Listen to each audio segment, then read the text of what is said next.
Social media companies, Facebook, Twitter, are bending over backwards to basically censor the story from the Washington Post talking about the laptop that contains the videos of or the pictures of Hunter Biden's smoking crack, apparently illegal activities, in addition to documents saying something that Joe Biden says was completely untrue. Meaning, it shows the connection between Hunter Biden, Joe Biden, and Burisma. Meaning, Joe Biden knew that his kid was working at Burisma. Joe Biden, in addition to knowing that his kid was working at Burisma, Joe Biden was a viceroy of the Ukraine. And that company was corrupt as hell, put his kid on the board, despite the fact that his kid had no experience in Ukraine or experience in oil and gas. And you find out now, one, because Joe Biden bragged about firing the prosecutor, but you find out now that the representative from Burisma did meet with Joe Biden. And on top of the representative meeting with Joe Biden, because you have the email saying, thank you for introducing me to your dad, you have a larger situation, problem of corruption, where Hunter is requested help from the company. And in the area to which he was requesting help, that prosecutor, the person who was apparently trying to shake that company down or whatever was going on, got fired. The key point here, though, is Joe Biden said he knew nothing about it. And you have emails connecting Joe Biden to this incident. Immediately, they're explosive. At least they should be. Facebook, Twitter, censor them. Mainstream media, for the most part, has ignored them or acted as if they weren't legit or they weren't real. Biden, we have no date scheduled. We have nothing scheduled for that date. That's a denial to the point of basically saying that's so bad. You're basically saying this is true. But this is intuitively true. We believe this anyway. A crackhead, which their photos to attest, convenient in the laptop, gets a job making what, $50,000 to $80,000 a month, and apparently his office wasn't even in the Ukraine, even though it was supposed to be the oil and gas in Ukraine and whatnot. And he has no reason to be there other than for influence peddling. Meaning his dad is basically running the Ukraine. His dad is basically structuring and creating the government of the Ukraine. And his kid is working at a corrupt energy company in the Ukraine. And supposedly, according to Biden, they didn't talk about it. I'm sorry, that doesn't necessarily hit the thing of common sense. But nevertheless, the documents came up. Now, my contention was, I don't care where they came from. I only care about whether or not they're true. And they're weird, the origins of this stuff with the repairman and everything else. But again, the only thing that matters is, are the documents true?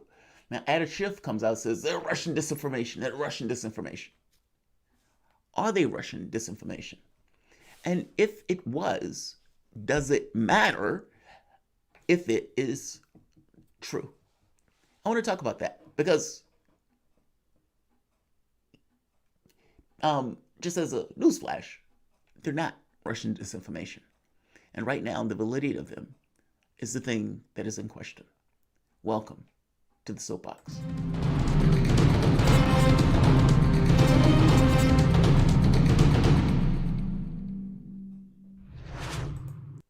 My name is Jamarl Thomas. This is the Progressive Soapbox.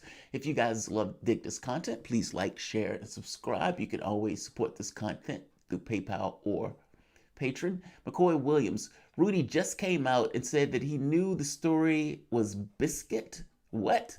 Was biscuit, and that's why he took it to the Post, because they wouldn't fact check it. Why are you still pushing this? Because I don't know as a flat fact that the story is false. Now, if Rudy said that, that's fair enough. But I don't know as a flat fact the story is false. But I will check that out, McCoy Williams. The thing is, the media came out immediately and basically was like, nope, we're not going to touch it. But would not validate the story. Meaning, Whether or not the story was real is secondary to the way that the media treated the story, meaning not giving it a fair hearing. Not to mention, again, the things that it brings up are intuitive in regards to what you think a dad and his son would talk about, and what you could totally foresee from the standpoint of a guy running as a viceroy versus the company itself. So let's go to Ratcliffe. This happened this morning. And basically they're asking, look, is this Russian disinformation? Now, like I said, the only thing that matters is whether the emails are legit. That's all that matters. Where they came from doesn't really matter. All that matters is, was it legit? Was there really a relationship there? Did Biden, what did they know? When did they know it? And did it really happen? Ratcliffe is on, Ratcliffe is on Fox. Now, again, let's hear Ratcliffe. He's going to answer this question about whether or not this is Russian disinformation, at the very least. National Intelligence, John Ratcliffe. Director, it's great to have you this morning. Thank you so much for being here.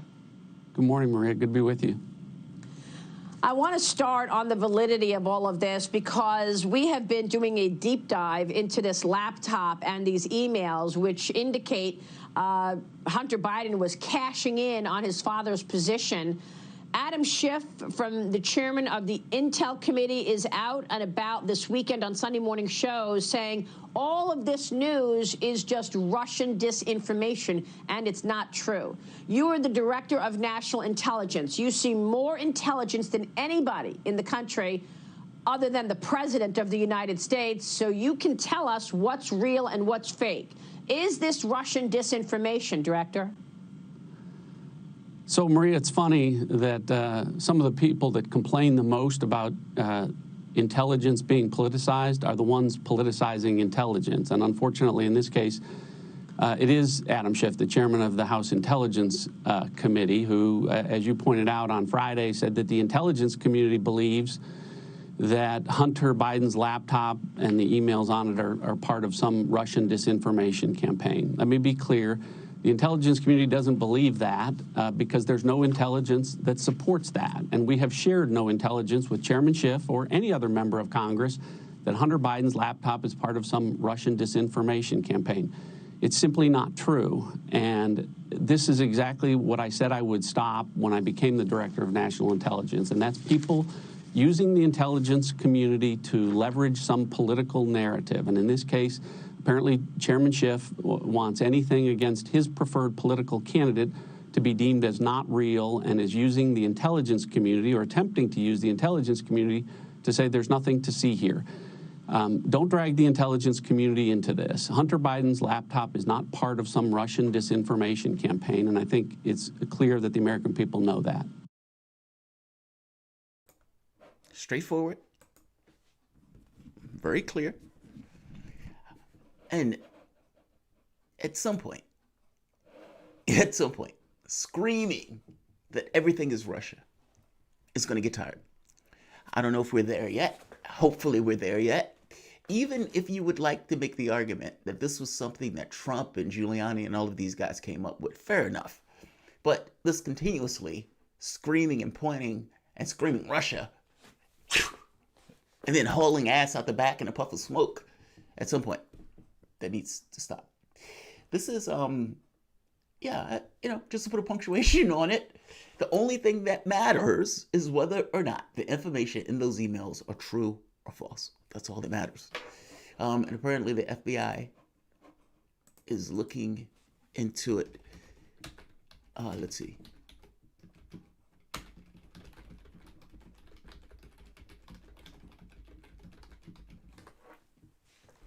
All right, so I think I'm going to end it here because I didn't want this one to be long. Media is trying to bury this. And they are, let's see, I want to see the past hour. Let me see, Rugiali. Yeah, so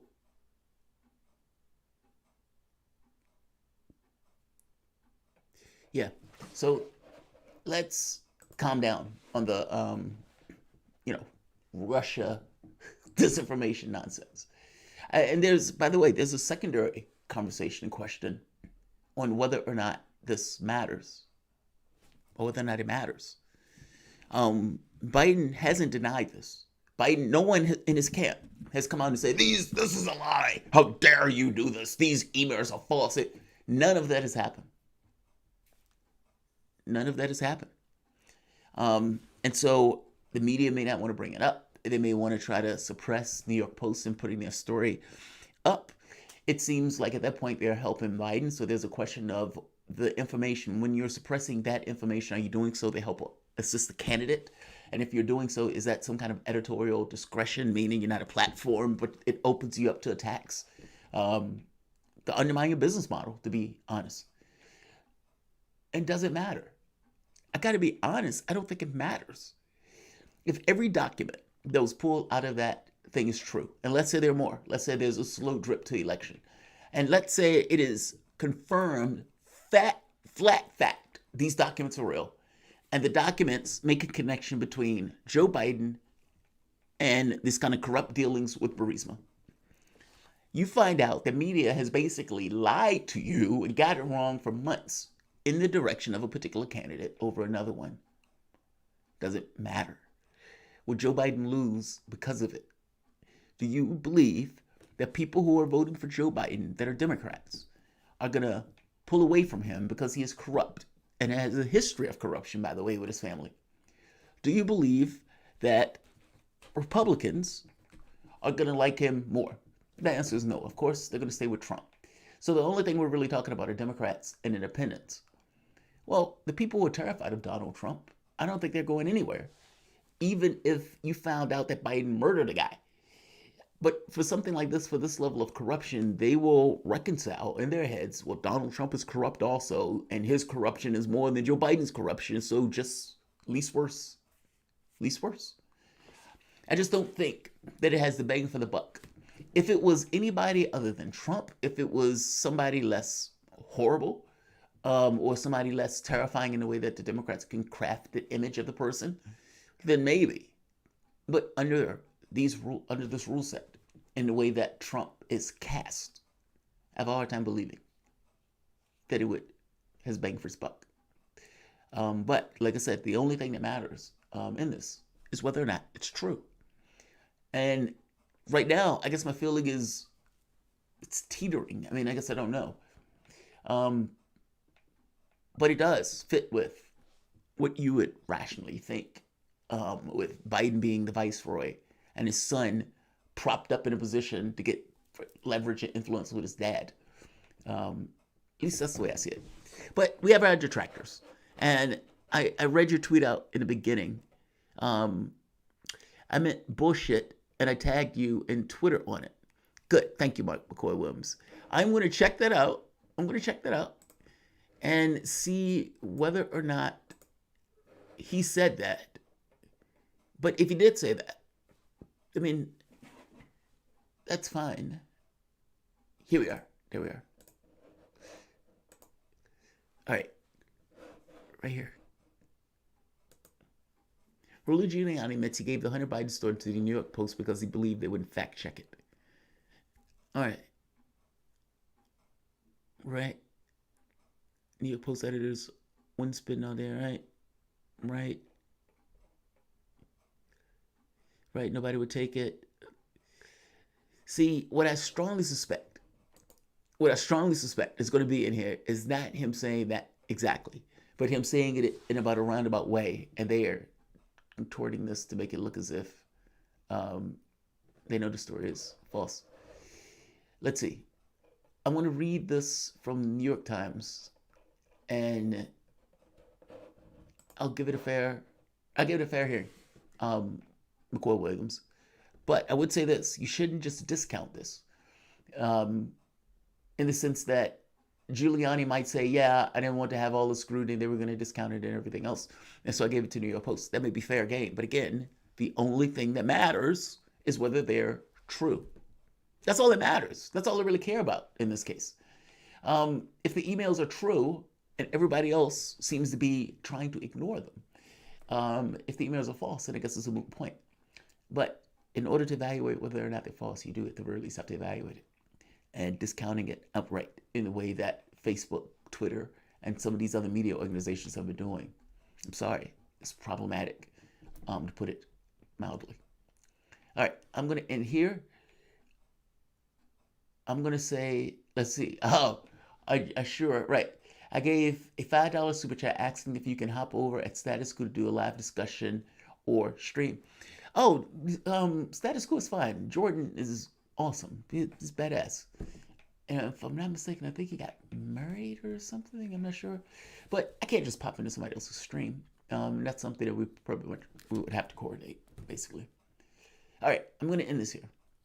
I would say this, Michael Williams. I would say this. You shouldn't assume that the emails are false.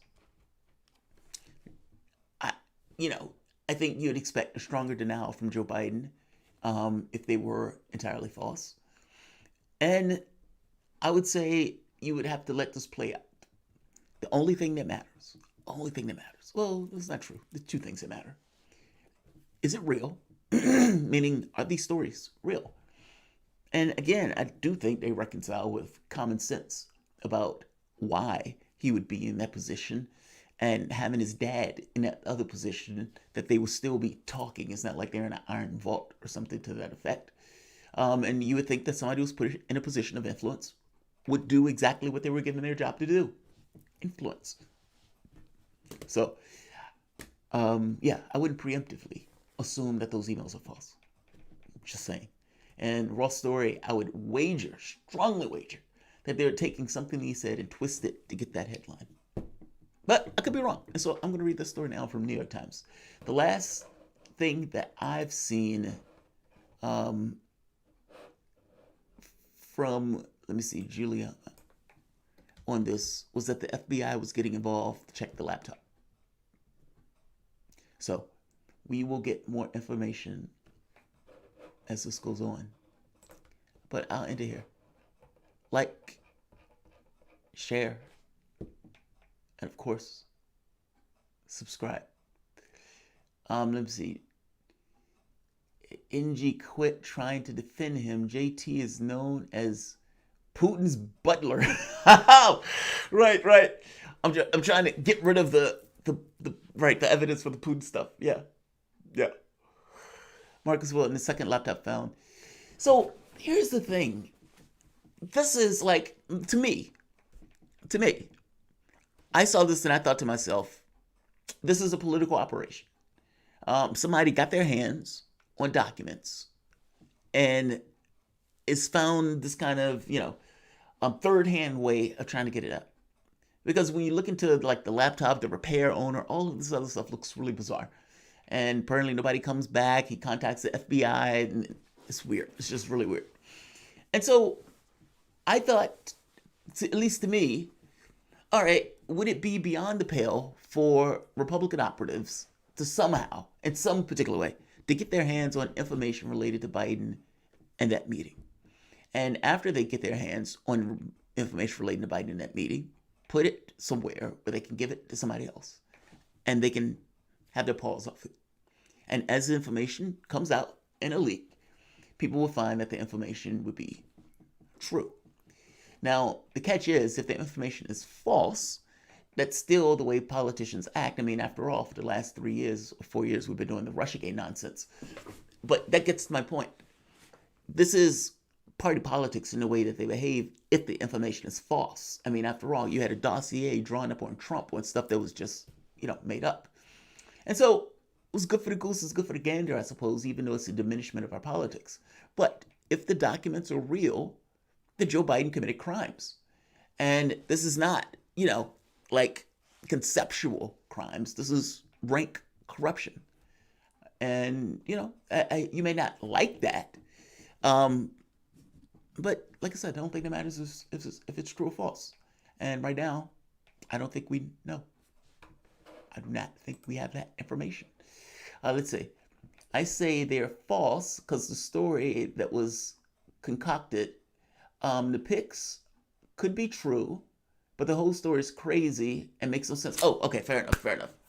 Yes, agreed on that point. What he means is, at least what I think you mean, McCoy Williams, if you look at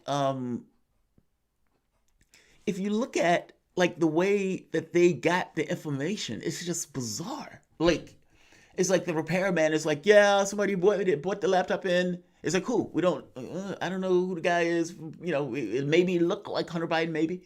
And then it's like the guy never came back. And so apparently, I guess he opened it and found, because otherwise, I suppose if you repaired the laptop, you would have to make sure the laptop worked. But looks like you would have a password. Looks like, I don't know. It just looks weird that why would the emails be on the local hard drive? Like, if it's a Google address or if it's something like that, you would think those things would be in somebody's email folder, not necessarily in just the hard drive. And on top of that, I mean, was the hard drive open? Like, all this stuff is just bizarre. And then the way the FBI got their hands on it, the way the campaigns got their hands on it, all that stuff is weird. All of that stuff is weird. So I agree with you on that. But that does not mean that the contents of it are false. This is the point. If I'm running in a political campaign and I need to damage my opponent and I can't win outright, and somebody maybe who's an authority who can get their hands on certain documents found documents that showed that there was a relationship contesting what Biden was saying.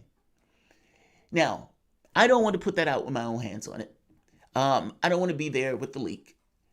But if maybe a repairman and maybe a guy in a cloak gives him the thing and doesn't pay him for it, and maybe that repairman takes it to the FBI, like, you come up with this nonsense. But that's what they're saying to play. That's why I don't buy it I don't buy the origin story. But the documents themselves could be legitimate documents, and this was used as a way for getting those things, stovepiping them into the public. That's the way I looked at it. That was the way I saw it when it first came out. And nothing has changed my point of view on it. What matters is if it's true. But whether it's true or not may not necessarily change the outcome of the election, even if it's true. It will, however, probably get a bee in Republicans' bonnet to go after Joe Biden, but they're not going to be in a position to do it immediately if Joe Biden wins. So I'll leave this here. Like, share, and subscribe. Thanks all.